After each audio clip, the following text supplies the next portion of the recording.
Let's start with something simple. When finance people talk about yields or interest rates, they're pretty much talking about the same thing. A bond yield is just the return, or the interest rate, you get when you loan money to a government or a company. When bond prices fall, their yields go up. When bond prices rise, yields drop. They move in opposite directions. The problem today? Interest rates are rising at a pace we haven't seen in over 40 years. Take the 10-year US Treasury bond. That's the benchmark for interest rates. It went from under 1% in 2020 to nearly 5% today.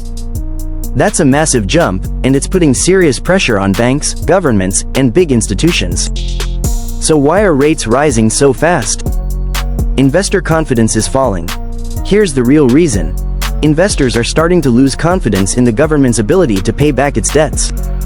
When that happens, they demand higher returns, higher interest rates, to take on the risk. Think about it this way.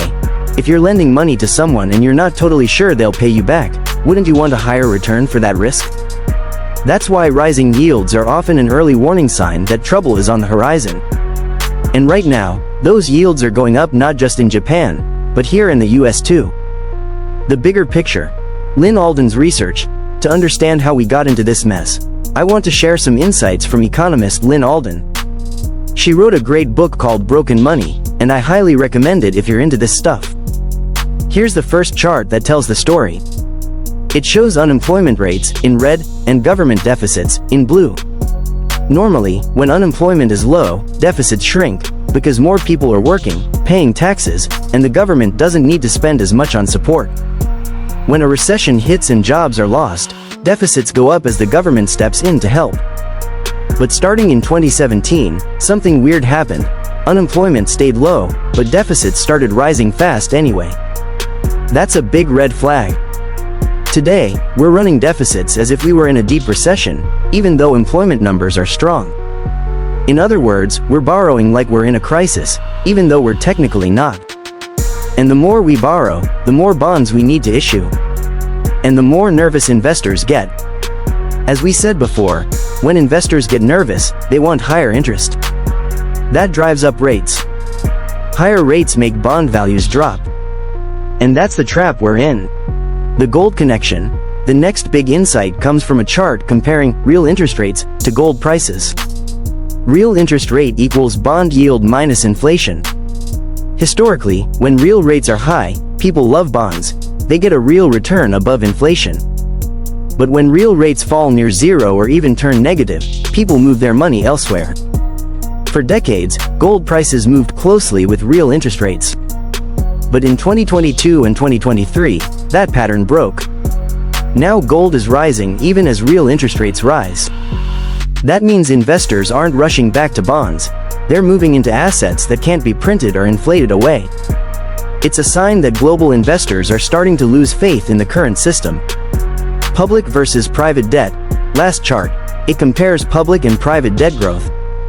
Normally, private debt, households, businesses, grows faster than government debt, except in recessions. But since the 2008 financial crisis, public debt has consistently outpaced private debt, even during economic expansions. In short, we're not in a crisis, but the government is borrowing like we are. And the question is, who's going to keep buying all these bonds? At some point, the market starts to doubt that any of this debt will ever be repaid, without creating even more debt. That's a dangerous cycle. Final thoughts. Right now, we're in a new era. The old playbook doesn't work anymore. Understanding these trends isn't just helpful, it's necessary. I'll cover how I'm investing in the next video, but for now, remember this. The cracks are already showing. It's not about fear, it's about preparation. Let me know what you think in the comments, and make sure you're subscribed for part 2. One of the ways I was able to make nearly $10,000 from a single stock was by using an app called Moomoo. It's a stock trading platform that helps you discover investments based on real-world trends. Let's say I want to know which stocks might benefit if the Federal Reserve cuts interest rates. I just open the app, tap on Markets, at the bottom, scroll to Investment Themes, and choose Fed Rate Cut Beneficiaries. From there, I get a full list of stocks linked to that theme. If I want to dive deeper, I tap on the Discover tab, then Insights.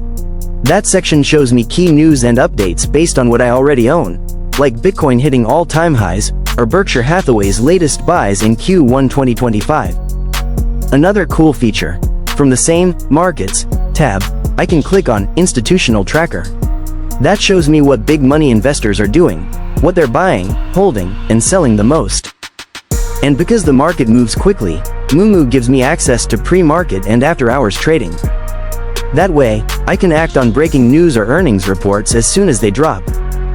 If you want to try it out, they're currently running a limited time promo where you can get up to 60 free stocks when you make a qualifying deposit. Plus, they're offering up to 8.1% APY on uninvested cash for the first 3 months. I'll leave a link below if you want to check it out. Big thanks to Moomoo for supporting the channel. Final alert: JPMorgan warns of impending bond market collapse. Now let's get back to it. Lyn Alden's fourth chart is one of the most eye-opening because it ties everything together visually. Take a look at this. The red line shows the US federal debt to GDP ratio, basically, how much the government owes compared to the size of the entire economy. The blue line shows interest rates, based on the 10-year Treasury yield. Back in the 1980s, our national debt was relatively low, around 30% of GDP, but interest rates were sky-high, well into double digits. Since then, debt has been climbing steadily, while interest rates have mostly trended downward. This made borrowing easier. Sure, we took on more debt, but because rates were lower, the interest payments didn't seem as bad. It sort of balanced out. But here's the problem: we've hit a turning point. Interest rates can't really go much lower, and now they're rising again. Investors are demanding higher returns for the higher risk they're taking, since our debt is now at the highest level since World War II. Right now, our national debt is over 120% of GDP. That means we owe more than everything our economy produces in a year. So even a small rate hike forces the government to spend much more just to pay the interest. It's like a homeowner trying to afford higher mortgage payments, not because rates are too high, but because the loan is just so massive.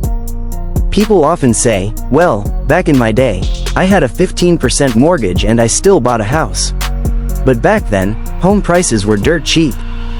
Today, even 6% interest can be crushing because home prices have skyrocketed. Same goes for the government. Our debt is so large, we can't afford higher rates anymore. That's why folks like Dimon are warning that if the bond market starts to buckle under all this pressure, we could be in real trouble. Now, let's look at another chart from Lyn Alden's research. This one shows the Social Security Trust Fund. It tracks how much money the government has saved to pay future retirement benefits. It grew steadily starting in the 1980s and peaked around 2017 at about $3 trillion. But now, it's dropping fast, and could hit zero within the next decade. Why? Demographics. Japan is dealing with the same issue, and we're not far behind. Baby boomers, the biggest generation in American history, are retiring in huge numbers. And now the government has to pay out their benefits, Social Security, Medicare, and so on. While they were working, boomers paid into the system, and the government collected more than it needed. But instead of investing that money wisely, most of it went into treasury bonds that barely kept up with inflation. Now that boomers are cashing out, the government is selling those bonds to fund their benefits, draining the trust fund rapidly. The problem is, once the fund runs out, the government can't just stop paying Social Security. Those payments are legally required, and retirees depend on them. That leaves the government with three bad options: raise taxes, which no politician wants, cut spending, which no politician wants, or borrow more, which just digs the hole deeper. And that brings us back to the bond market again. Now here's where things get a bit scary. This chart is called the Debt Ponzi, and it shows how our entire financial system depends on constant borrowing. It tracks two things: total debt in the US, government plus private, and the monetary base, how much money the Federal Reserve has printed. The gap between them shows how much leverage is in the system. Since the 1960s, total debt has only ever gone down once, during the 2008 financial crisis, and even then, it dropped by just 1%. That's this tiny dip right here. In fact, over the last 110 years, total debt has declined only 5 times, in the Great Depression and 2008. That's it. In 2008, we had about $1 trillion in base money, but $50 trillion in total debt. That's a 50-to-1 leverage ratio, insanely risky. Today, total debt is around $100 trillion, and the only way to keep the system going is to keep borrowing and printing more. That's why Lyn Alden calls it a Ponzi-like system. It depends on ever-increasing debt and money creation to stay afloat. But that also increases the risk of inflation and currency devaluation. And when investors see that coming, they demand higher returns on bonds to make up for the risk, bringing us back to higher interest rates. So has this ever happened before? Yes. The 1940s were a perfect example. Back then, the US was transitioning from high private debt in the 1920s-30s to high government debt after World War II. The government didn't exactly pay off that debt. Instead, they used a trick called financial repression, keeping interest rates low while allowing inflation to slowly reduce the value of what they owed. Over time, they shifted debt back onto the private sector and recovered. But that took decades and required big economic changes. Here's the issue today: we don't have the same tools. Interest rates are already rising, not falling. Inflation is already a big problem. And our demographics are weaker. So the methods we used in the past might not work this time around. So what can we do about it? Everyone's different, but here's my personal approach. I invest in the US stock market through a total market ETF like VTI. I think it's well positioned no matter how this plays out. I also own Bitcoin because if we do end up printing even more money, Bitcoin could benefit. On top of that, I invest in real estate and keep some cash on hand in case opportunities come up, or if everything else fails. Each piece of my portfolio makes up 20 to 25%, so I'm diversified. You don't have to copy this, but I do think not owning any hard assets, like Bitcoin or gold, is riskier than owning them right now. If you're new to Bitcoin and want a step-by-step guide on how to buy, store, and protect it, I have a full walkthrough. Use code Andre40 for 40% off.